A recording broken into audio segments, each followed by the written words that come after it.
Printing എഞ്ചിനീയറായ ബാർട്ടക്കിനും ഇദ്ദേഹത്തിൻ്റെ ഭാര്യ advocate മാർത്തയ്ക്കും ബൈക്കിൽ ഉലകം ചുറ്റുക എന്നത് വലിയ പുതുമയുള്ള കാര്യമല്ല.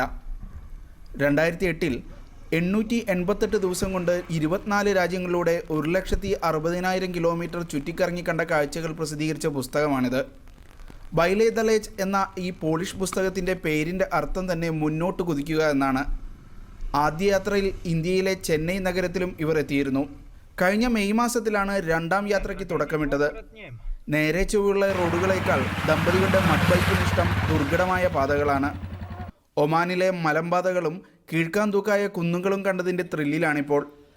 ഇതുവരെയുള്ള യാത്രയിൽ തങ്ങളെ അതിശയിപ്പിച്ച രാജ്യം അഫ്ഗാനിസ്ഥാനാണെന്ന് ഇവർ പറയുന്നു. ആധുനികതയുടെ പലതും ഇനിയും കടന്നു ചെല്ലാത്ത ആ നാടിന് വല്ലാത്ത നിഷ്കളങ്കതയാണത്രേ.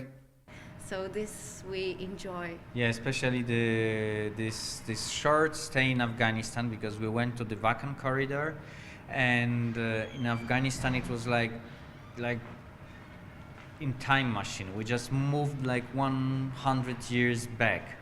യാത്രക്കിടെ റോഡരികിൽ ടെന്റ് കെട്ടിയാണ് ഇവർ താമസിക്കാറ്. എന്നാൽ ഒമാനിൽ മഴ കനക്കുമെന്ന മുന്നറിയിപ്പിനെ തുടർന്നാണ് വാദി കബീറിലെ ഗോൾഡൻ ഒയാസിസ് ഹോട്ടലിലേക്ക് ഇവർ മാറിയത്. ഒരു മാസം ഒമാനിൽ തങ്ങിയ ശേഷം സലാല വഴി ആഫ്രിക്കൻ രാജ്യങ്ങളിലേക്കാണ് ഇനി ഇവരുടെ യാത്ര. Shino Shamsudheen, media 1, Muscat.